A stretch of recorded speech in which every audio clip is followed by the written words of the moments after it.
வா தா. பிள்ளைங்களா, இந்தாங்க பால் சாப்பிடுங்க. மம்மி, இன்னைக்கு மார்க்கம் பத்தி இன்ட்ரெஸ்டா ஒரு விஷயத்த சொன்னாதான் நாங்க பால் சாப்பிடுவோம். சரி சரி புல்புல், உனக்கு எப்ப திருப்தி வரும்? எனக்கு எக்ஸாம்க்கு தரவா படிச்சுட்டு போனாதான் மம்மி திருப்தி வரும். சரி சுலைமான், உனக்கு? இவ்வளவு ஐஸ்கிரீமு நிறைய சாக்லேட் சாப்பிட்டாதான் எனக்கு திருப்தி வரும்.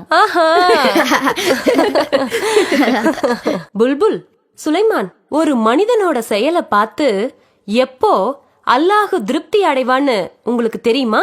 எப்ப அல்லாஹ் திருப்தி அடைவான்னு முகமது ஸல்லல்லாஹு அலைஹி வஸல்லம் அவங்க சொன்னாங்க. பனு இஸ்ராயில் குலத்தார்ல 3 பேர் இருந்தாங்க. ஒருத்தர் தொழுநோயாளி, மற்றொருவர் வழுக்கை தலையர், இன்னொருத்தர் குருடர். அல்லாஹ் அவங்கள சோதிக்க வானவர் ஒருத்தரை அவங்க கிட்ட அனுப்புனான். வானவர் தொழுநோயாளி கிட்ட வந்து, உனக்கு மிகவும் விருப்பமானது எது அப்படின்னு கேட்டாரு. நல்ல நேரம், நல்ல தோல், அதுதான் எனக்கு விருப்பமானது. ஏன்னா எனக்கு வியாதி இருக்கிறதுனால மக்கள்லாம் என்னை பார்த்து அருவருக்கிறாங்க அப்படின்னு தொழுநோயாளி சொன்னாரு. உடனே வானவர் தன்னோட கரங்களால அவரை தடவுனாரு. அவருக்கு அழகிய நிறமும் அழகிய தோலும் தரப்பட்டது.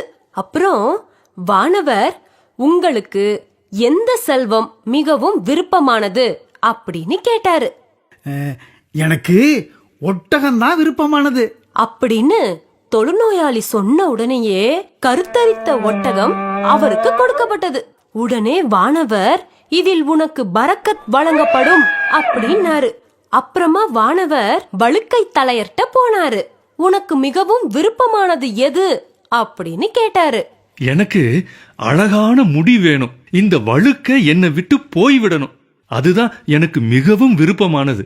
ஏன்னா மக்கள் என்ன அருவருத்து ஒதுக்கிட்டாங்க அப்படின்னு அவர் சொன்ன உடனேயே வானவர் அவர் தலைய தடவி கொடுக்க அவருக்கு அழகான முடி வழங்கப்பட்டது.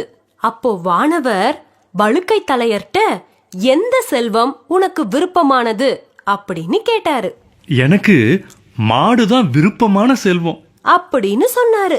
உடனே வானவர் அவருக்கு கர்ப்பமான மாடு ஒண்ணு கொடுத்து, இதில் உனக்கு வளர்ச்சி வழங்கப்படும் அப்படின்னாரு.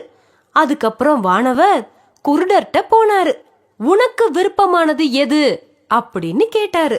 அல்லாஹ் என் பார்வைய திரும்ப தர்றதும் அதை கொண்டு நான் மக்களை பாக்குறதும் தான் எனக்கு ரொம்ப விருப்பமானது அப்படின்னு அந்த குருடர் சொன்னாரு.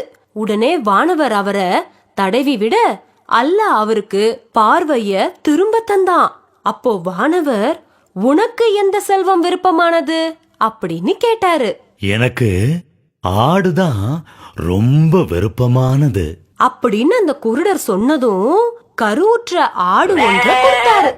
ஒட்டகம், மாடு, ஆடு பெற்றவங்களுக்கு அல்லாவோட கருணையால அது எல்லாமே அதிகமானுச்சு.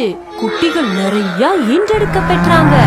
3 பேருக்கும் கணவாய் நிரம்ப ஒட்டகம், மாடு, ஆடு பெருகியது. அப்புறம் அந்த வானவர் தன்னுடைய பழைய தோற்றத்திலும் அமைப்பிலும் தொழுநோயாளி கிட்ட போய், நான் ஒரு ஏழை மனிதர், என் பயணத்தில் என் வாழ்வாதாரம் அறுபட்டு விட்டது, செலவுக்கு பணம் இல்லை, இன்று எனக்கு உதவிக்கான வழி அல்லாஹுவும் பிறகு உன்னையும் தவிர வேறு ஒருவரும் இல்லை. உனக்கு அழகிய தோலையும் செல்வத்தையும் கொடுத்த இறைவன் பெயரால் ஓர் ஒட்டகம் கேட்கிறேன். அதன் வாயிலாக நான் போக வேண்டிய இடத்திற்கு சென்று விடுவேன் அப்படின்னு சொன்னாரு. அதை கேட்ட தொழுநோயாளி, எனக்கு கடமை நிறைய இருக்கிறதுனால நீ கேட்டத என்னால தர முடியாது அப்படின்னு சொன்னாரு. உடனே அந்த வானவர், உன்னை எனக்கு தெரியும் போல் உள்ளதே, மக்கள் அருவருத்த தொழுநோயாளியாக நீ இருக்கவில்லையா? நீ ஏழையாக இருந்தாய், பிறகு அல்லாஹ் தானே உனக்கு செல்வத்தை கொடுத்தான் அப்படின்னு கேட்டாரு. இல்லையே, நான் இந்த அழகான நிறத்தையும் தோலையும் திரண்ட இந்த செல்வத்தையும் வாழையடி வாழையா என்னோட முன்னோர்களிடமிருந்து வாரிசா பெற்றேன் அப்படின்னு அந்த தொழுநோயாளி சொன்னான்.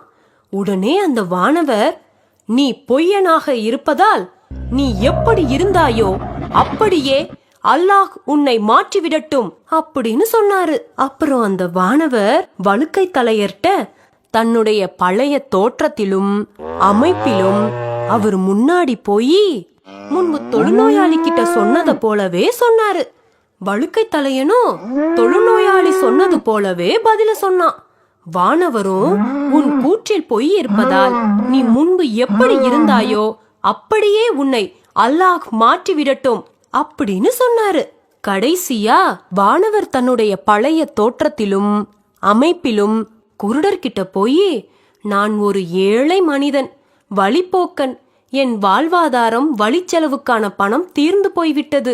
இன்று எனக்கு உதவிக்கான வழிவகை அல்லாஹுவையும் பிறகு உன்னையும் தவிர வேறு ஒருவரும் இல்லை.